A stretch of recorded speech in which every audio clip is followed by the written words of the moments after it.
Hello, everyone, and welcome to some Friday night Siege action. My name is Bonsai, and joined here by my co-caster, King of Dopenshire. What is up, everybody? As my friend Bonsai said, we're bringing you a Week 4 Friday night match between Rochester Institute of Technology and Carnegie Mellon University. And these are two D1 teams in our Invite League. Currently in the standings, RIT is first in their division, and Carnegie Mellon is fifth out of six in their division. So it's going to be a interesting game. RIT is going to be looking to extend their winning streak from a 3-0 record to a 4-0 record. And Carnegie Mellon is going to be looking to tie up their record, bringing it from a 1-2 to a 2-2. That is a lot of twos, and we're going to have two maps for you tonight. I believe our first map is going to be Cafe, and our second map is going to be Clubhouse. Yes, sir, it is. And for each of those respective maps, it's going to be RIT starting out on defense for Cafe, and then it's going to be CMU starting on defense for Clubhouse. And one thing I do want to note is that RIT's map, like their most renowned map, is Clubhouse, which is unsurprising as they were the people to actually pick Clubhouse. And as someone who's both played against them and watched them play on Clubhouse, they are a filthy team to be messed with on Clubhouse. I'm very curious to see if CMU is going to actually mount anything on Clubhouse, because they just either run away with it or it's going to be a really, really close match. So I'm very excited to see how this goes. Yeah, and CMU is going to be starting off on Cafe. That is their map pick, and with them attacking first, we're going to see if they can take an early lead and at least get this uh, go ahead a map into RIT's pick at Clubhouse. And I'm excited. This is actually the first time this season I've managed to land a Rainbow Six casting spot. So I'm excited to see how these teams are going to play with the new operators, all the new balance changes, specifically like, Thatcher, the addition of the proximity alarms, and pretty much everything else, especially the secondary hard breach. It's going to be pretty nuts. We're going to see a lot of things throughout the season change, because Siege as a game has pretty much changed entirely from the spring of 2020 to the fall. Yeah, for sure. And we are having some Moss issues right now with one of the players from CMU, but we will be here to entertain you guys in the meanwhile before we start getting to this first map. And one thing I do want to note is that there are some new faces on both of these teams for both of this new semester that came out for fall season 2020. And those two people are going to be K9 for RIT as well as Daddy West. And those two players, I have heard from former players of RIT that Daddy West is kind of filthy. I think I heard it was 45 kills in one match, which, if we're being completely honest, is just insane. And very curious to see how he's going to be able to actually play through this matchup to see if he can actually extend that to maybe even a 50 bomb over the match. Because as we know here in Invite League, it is a powder keg of excitement and action, and we'll get it in here. But also on the other side here, Yasha, he's been the go-to fragger as far as CMU can see, as well as Sura. I'm pretty sure that's the artist formerly known as Calvrix. Also very, very strong gunner in her own right, and I'm just very, very excited to see how this is going to go down. What do you think the outcome of this match is going to be, King? Just a lot of frags, and I'm going to be looking towards how the rest of the team supports those top fragging players, because really you can 1v5 by yourself in a game of Siege, but it's a lot better if your team sets you up for success. And I really want to see how these high level teams drone out and use utility to enable their top fraggers to get all these kills. And it a lot of high level Siege, such as collegiate and pro league, drones and intel become life and death, really, because you can change a bad situation into a good one just by knowing where an enemy is or is not. And if you're watching us and you're kind of new to collegiate, or if you're experienced, definitely watch how these teams drone, especially in drone phase, how they save their drones, how they use them, especially during the game, how they really use it as a second life. As an attacker, it literally is a second life. It can save you from peeking a pixel peek that someone is watching that would get you killed if you had not droned. Mm-hmm. And one thing I do want to note is that the Thatcher nerf has gone through, I believe, to live. So you will be seeing maybe a little bit more Thatcher presence in there, as now his EMP doesn't actually destroy gadgets, it only disables them for a short while. Although, as a former Thatcher main, and competitive in this league, actually. I am not a fan of the changes. It makes me feel kind of sad that my home dog has been nerfed into the ground. We will see eventually in the long run how that does pan out, but it does look like we are soon to be getting ready in this match. Players are putting down the ready checks to get into the map, and we will be getting here right soon. Good luck to all these teams, and I'm very excited. And just in case I hadn't said what my prediction was for the match, I do believe it's going to be a close one, but I do think RIT is going to edge it out over CMU. And just like that, we are getting into the match. Yeah, and I'm going to be excited to watch this game. We're going to start off with the bans here. RIT starting on defense with Carnegie Mellon starting on attack. RIT's going to get the first ban, and they're going to ban an attacker. Let's see who they ban. I would not be certain. Well, in the past, Thatcher would be a go-to ban, but now not anymore. I would not be surprised if they went for a... Wow. If I say it, it always comes out. The caster's curse. If you say they won't do something, they do exactly what you say. So we're going to get the Thatcher ban. Even with the nerf, RIT saying, hey, we do not want to deal with this at all. Yeah, I mean, definitely, that's not going to be a Thatcher. Our observer is making fun of me. But yep, definitely some default bans coming in here so far with Thatcher and Capito both coming out as bans. Capito is a very, very strong operator to be having on Catfight Dostoevsky, especially with those firebolts in the smoke. He can flush out a lot of that early pressure, especially inside a freezer and the general bar area, just in general, getting down the smoke to make sure the plank can go down over on default. And Thatcher, of course, is generally a strong operator overall with his EMPs, regardless of the ban. Just a safe ban in general. Mira, also a pretty default ban for Cafe because no one wants to deal with those black mirrors. Just absolutely cutting off side angles in total. And my very, very good ban in my mind as well, as he is kind of a Jaeger on roids with his magnets, kind of just taking out so many throwables, making sure that his team stays nice and cozy in sight.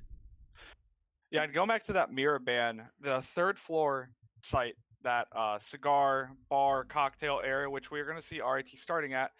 We've seen teams, especially over the previous season in the spring, really use Mira to change that site in ways that previously just weren't there before the map rework. And banning Mira is a pretty strong power pick coming out because that's saying like, hey, that third floor site is going to be a little bit harder. We might see a castle come out here from Daddy West at RIT. And as I say that, he is going to start off the mute. I'm not doing very good tonight, but we are going to get the double hard reach coming out from CMU. They're going to pick up Ace and Hibana, along with a very high fragging potential team. Yeah, just absolutely 0-2 on the day for predicting things, as the Jackal actually gets swapped out too. So 0 for 3 make it on the day. Hopefully we improve that score a little bit later in the cast, but we'll see in the end, as the first site of the match is going to be third floor bar and cocktail. And it's pretty standard first sight, as it is the strongest sight on the map, hands down, especially when you have stuff like the Maestro and the Malusi here. Guys, and especially Goyo as well. Goyo is just such a strong area zone denial operator with those Vulcans, making sure that no one can get through those lines of avenues into sight. And definitely going to be curious to see how Rocket performs on this Maestro, as this is his bread and butter operator. Definitely his go-to operator in the long run. And already taking a load of damage both on Blue Card and Rocket, already taken down to about 30 HP respectively. That's not how you want to start your first one, and I'm pretty sure it was because of an impact grenade? No, it was because I think someone popped a Goyo? Yeah, that's the only thing I can it looks like Blue Card had an issue with the gun accidentally shooting and popping that Goyo. So they're going to be down to Goyo shield. That's going to hurt them a little bit. Rocket and Blue Card, as you said, are going to be put just below 50 HP, and Rocket is actually going to be taken down by Sura. Going to be taken out right away. Sura getting that easy first kill with someone that was already on 30 HP to begin with, doing the invert repel on white stairs, getting that early lead for her team. And we haven't even passed the 220 mark for the round, and that's just absurd that we got to kill that early, but also kind of sucks for RIT, as that is the Maestro down, so those cams are essentially useless outside of just vision control. And hopefully we don't lose any more RIT members too early on, or is this going to get really, really washy for this first round? Yeah, in the pregame, I was talking a lot about droning, and if we saw the observer cam there from that third floor, we saw a ton of drones, specifically 4 of the Carnegie Mellon attackers we're droning out just to make sure they have that hatch to drop onto red stairs. And they are going to start making way there as Sasha and Sura are going to go in, but Kevin Joker is going to pick up blue card, putting them up at a 5v3 advantage over RIT. Yeah, and there really is that health differential as it comes in and a quick kill onto Sura. Daddy West with the MP, no, not MP, the SMG-11. I know my guns. I haven't played Siege in a little bit. Cut me some slack. But 3 men down so far for the side of RIT. Not looking good for the startup here. It's just Mentality and K9 left, with only Sir being lost on the CMU side, which is great for them, as that means all of their hard breach is still there, and they have pretty much full control of the other side. But K9 gets the kill onto Yasha. The nice headshot through the freezer area. Absolutely filthy on that, but we do have a flank almost coming on onto the Scar area with Mentality pushing forward. I'm going to Lucy. Oh, might actually get one here as they cross across Cigar. And we'll go down. That is 1 down. Can Mentality turn it around, actually? 2v2 now in the situation. Full health remaining. But gets lit on the blue screen super hard. Straight through the freezer. Almost gets the headshot. Oh, my word. This is very close. K9 with the cover, though, on the blue screen. Gets it. 1v1 left. Kevin Joker gets the other kill. Can the man get it? This maybe. Oh, he has no idea. Oh, he does. He churned. He gets the headshot, and the first round for RIT goes down to the books as a dub. Great play out of both these sides so far, bringing down a 1v1 action-packed first map. Yeah, that Malusi sitting there in the piano room, just kind of behind, in that corner behind that desk, that really caught Carnegie Mellon off guard, and that not really cost them the round, but K9 picking up 3, going to be a great start for RIT. And as you said, being up around, they're going to now have to go down to kitchen service and kitchen cooking, which is a very strong sight. We're going to see how this plays differently, because I thought Carnegie Mellon hit a very good start, and RIT kind of flundered at the beginning, especially with popping that Goyo shield right off the bat and losing Daddy West almost immediately into the round. But they really brought it back. We're going to see how these teams can play a little bit different. Carnegie Mellon for securing the round, and RIT for not fumbling at the start. It did look pretty grim for RIT at the beginning, losing a person so early on, especially with the double misfires and the friendly fire there. Losing so much HP earlier on in the round, but did actually end up pulling it out in the end, so I guess all is well that ends well. But one thing to note about this side is they have changed the lineup a little bit. Actually, a lot of it, with the adoption of the Valkyrie and Smoke coming in here, as they did actually have a mute hover in the pit. They did stick off of it onto, I believe, the Valkyrie. But we will see the Valkyries coming out, seeing how much information they can gather with this. One thing I'm kind of sad we didn't see, especially since Daddy West hovered it in the first round, was that Castle.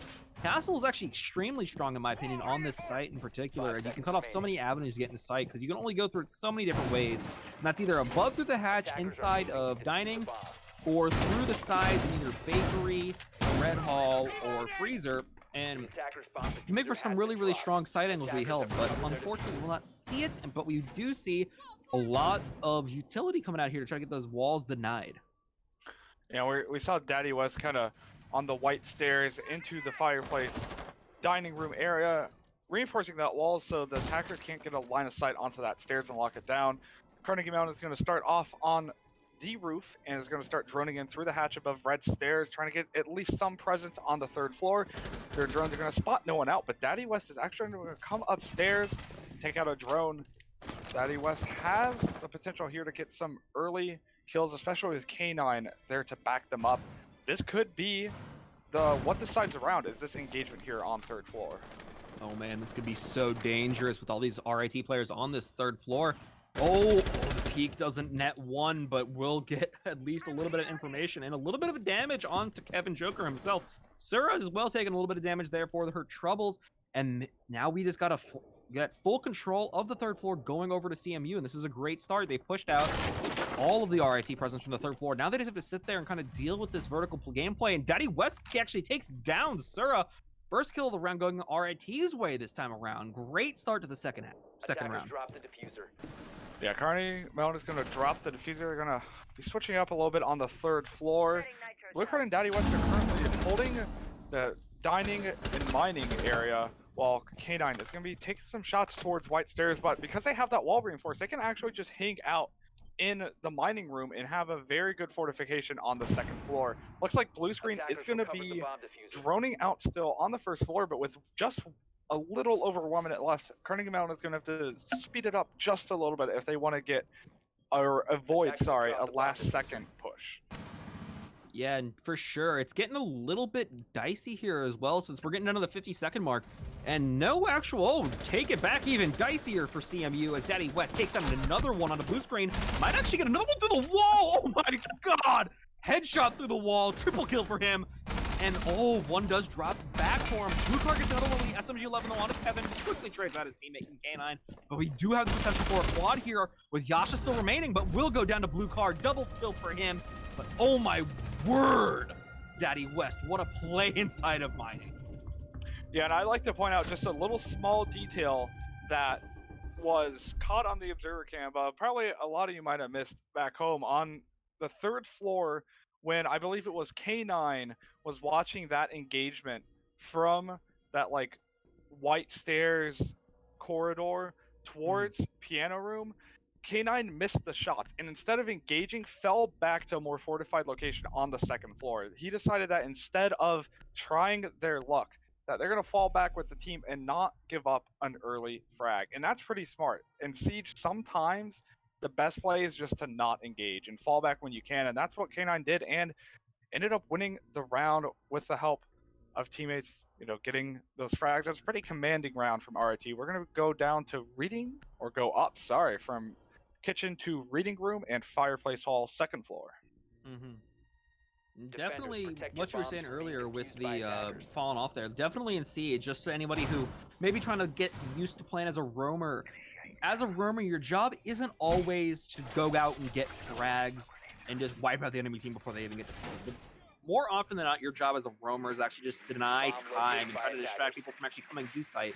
Because by being a distraction and a nuisance, trying to get the other team to chase you, you could burn almost the entire round if you're doing it right. As long as you're staying alive, you're still bringing presence to your team, you're doing your job as a roamer great. And that's often more strong in and of itself than just getting a kill outright. Because you're, while a kill is nice and looks good for your KD, if you're just burning time, you could end a round by time and just feel so much nicer because you just broke their ankles in the most Siege way possible.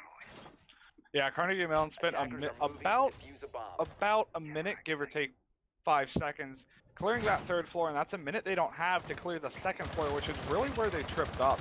Now that we're on the second floor, we're going to see if Carnegie Mellon wants to go from the first floor up or from the top floor down, and it looks like they're going to opt to go from maybe a side push slash from the top floor, as we do see some shots from Syrup being shot towards that second floor, but Kevin Joker's actually going to pick up Mentality, a very early kill, and that is going to be the Bandit out for the match. And definitely another thing here to note is that the Bandit is kind of probably the worst operator to lose this early on, as that is all of your Bandit charges gone now if they haven't been placed down yet. And also that means that you can't Bandit trick anymore, so it makes those walls so much easier to actually go through. But one thing that is nice is they still have the mute, so they do still have a chance at wall denial, since although mutes are much harder to trick with, if not impossible, especially at this level of play with most of the players being either plat, diamond, or higher. It's definitely much, much harder, but ooh, nice shot from K9 on a Kevin Joker, taking him down, putting him in a forever sleep. And we will see the score evened out for the man count. Yeah, we're going to see Sarah is going to be making their way from Freezer over towards where K9 was sitting in that hallway. It looks like K9 has fallen back, though, once again, taking that frag and is going to opt to go down white stairs. Looks like Daddy West is currently just hanging out in the pillar room, waiting for someone to possibly get killed. Has the C4, but speaking of C4, Rocket is going to pick up Savvy, putting RIT up one operator with 1 minute 15 left in the round. And definitely want to get that Ash out of the way, and also the Zofia out of the way as well. So we actually might just see another one going down here. Oh man, very, very close. Sura almost went down there, but now it is low HP on 2 players of the CMU squad. And while they do still have 2 hard breaks, it's getting very, very dicey, as one of those hard breaks is essentially dead in terms of HP and will actually be dead. Oh, yes, Yasha gets absolutely obliterated by the SMG-11 on white.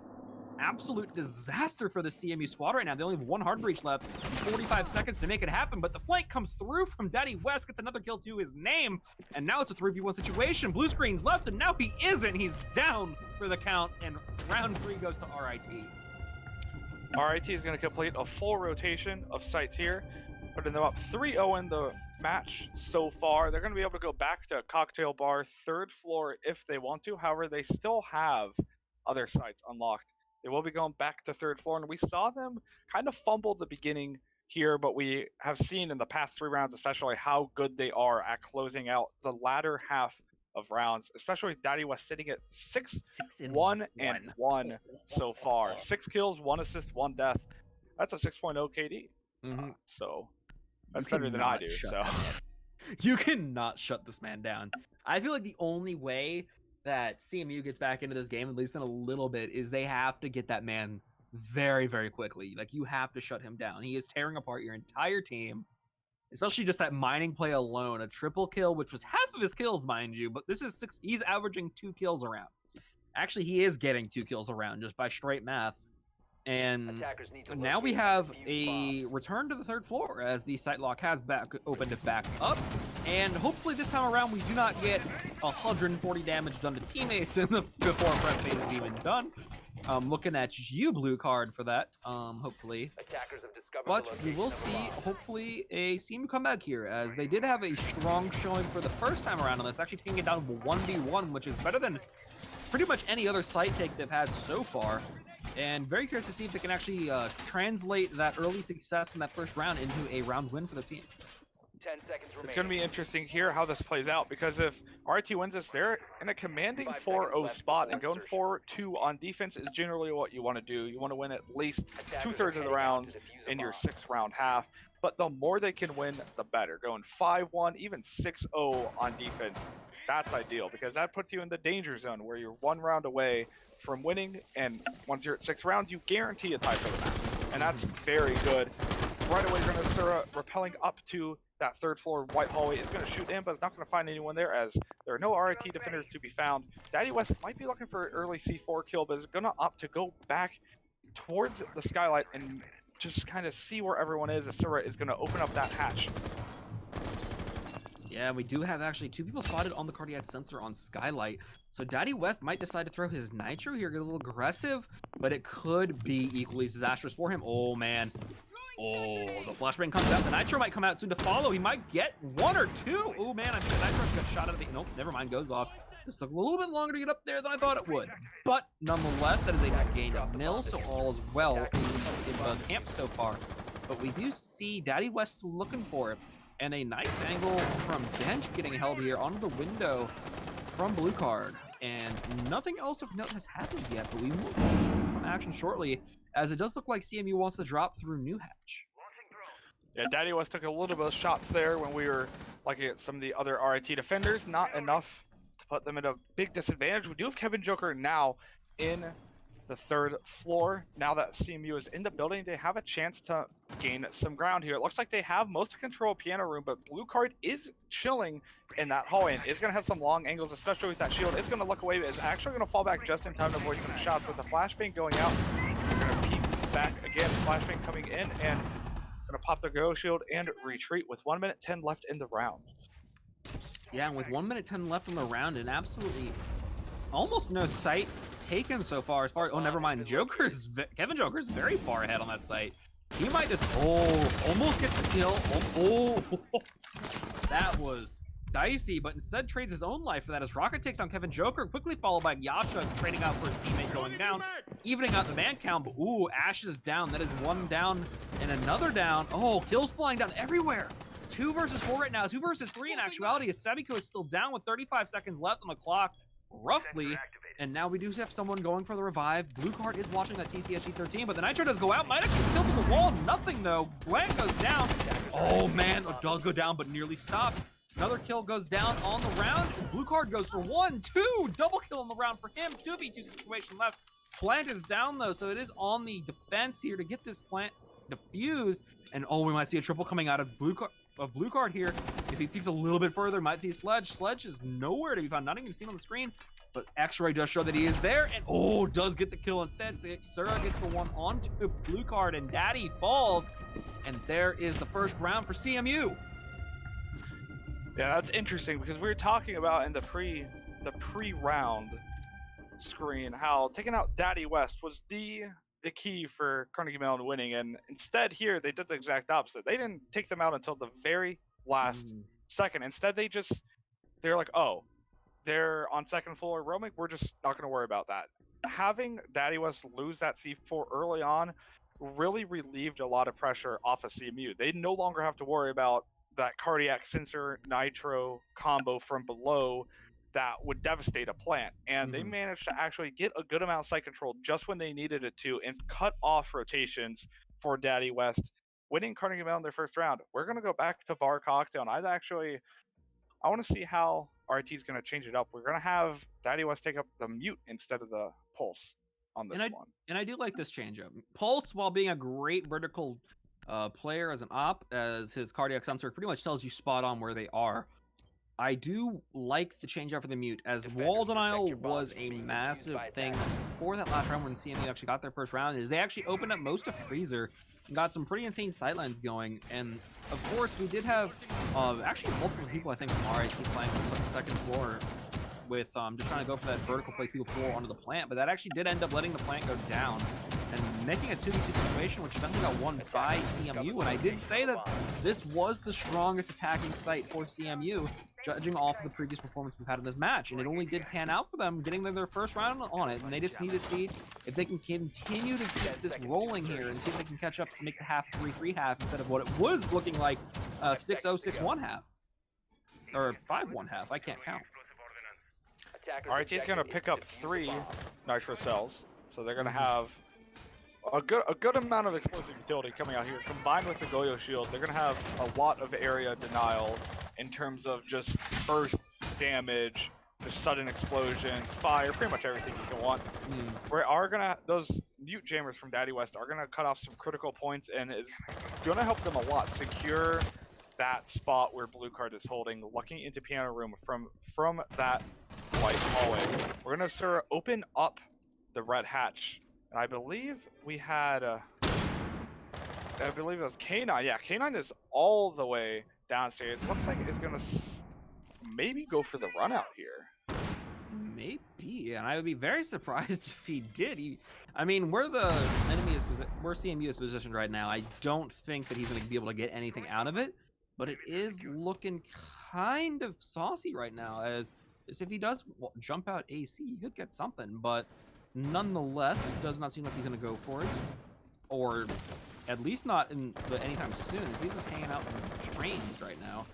And taking contact, actually. So CMU is aware of his presence inside of the second floor. Ooh, he might get one here. Actually gets taken on himself. Kevin Joker with a nice headshot around the corner, putting him night-night for the round. I mean, we'll see an early lead taken out here by CMU. And now they, quickly traded back, though. Headshot with the shotgun slug right to the head of Blue Screen. He has been Blue Screen for round. Lucy is getting taken out, though, with those traps, making sure the Wubs do not inhibit their team any longer. And might get another one, as one is looking like he wants to peek. Saviko might get taken. He did a shot to the chest. Oh man, Kevin gets another one on a rocket. Looking great for the CMU roster so far. 2 men down to RIT to 1 of CMU, and heavy cigar pressure being applied by CMU. But they might just look to go into bar right now and get that plan down. As we do see, I believe that is Yasha actually starting to move around. But nonetheless, does know that one is white, as the Lucy does go off. Mentality is killing Kevin, putting his end his reign of terror on the round. Daddy quickly getting up with another one, putting the absolute manhammer down onto Yasha with the SMG-11. That gun is hard as heck to control, but he does it. Shotgun rain now on the Sura, taking them down. And another round in the books for RIT. Daddy West finishes off Saviko with the SMG-11. RIT is going to expand their round score from a 3-1 lead to a 4-1 lead, putting them right where they want to be. With 1 round left, they're most likely going to take us back down to kitchen, and they are. And they won very heavily on the site back in round 2 against CMU. So we're going to see how CMU changes up their attack, how they approach us, maybe not waste so much time on that 3rd floor, because they desperately need to get the 2nd round here if they want an easier comeback on their defensive half.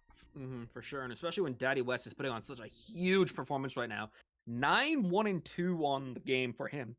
It's absolutely putting down stats for days and just really carrying his team right now, with Blue Card also putting in some mad work himself as well. I think he had 6 kills on the game so far, so definitely not slacking in any regard. But we do see the Iana coming out for CMU on this attacking round. I am very curious to see how this is going to work, as Iana can be a very strong operator as far as intelligence gathering with her Gemini, but it also takes a very, very delicate hand to use that, as it is very obvious when the Gemini is the one getting used. And sometimes you can get off the scare of, oh my gosh, there's someone running at me. And sometimes it's definitely a bait to yourself, because you're like, oh, no one's here. And then you run in and get absolutely destroyed. Curious to see how it's going to work out, see if the frag grenades actually come in and get any Kobe's. But I am also curious to see how this site's going to go off for RIT, as last time they came here, they did win, and it was a strong showing. So this might just be a 5-1 half we're looking at here. This is going to be the first time I've actually seen Iana played here at CEA. Wasn't available last season, but now with the new operation coming out, and the new operator, Orcs and Iana are available to play. Haven't seen Orcs yet. I don't think we're going to see much Orcs. No Kool-Aid man. CEA. No, not really. But Iana is going to be picked here. Is, as you said, going to be a nice intel operator. Speaking of intel, Sura is actually going to spot one of the defenders for RIT right away, and the Gemini is going to go in and is going to be taken out quickly by Mentality. Mentality's going to fall back just a little bit with Blue Card sitting on white stairs. This could be a filthy angle. There are so many people outside of white stairs right now with a shotgun on Blue Card, especially when as powerful as the smoke shotgun. He could absolutely destroy CMU as they walk through this door, and they will start to push.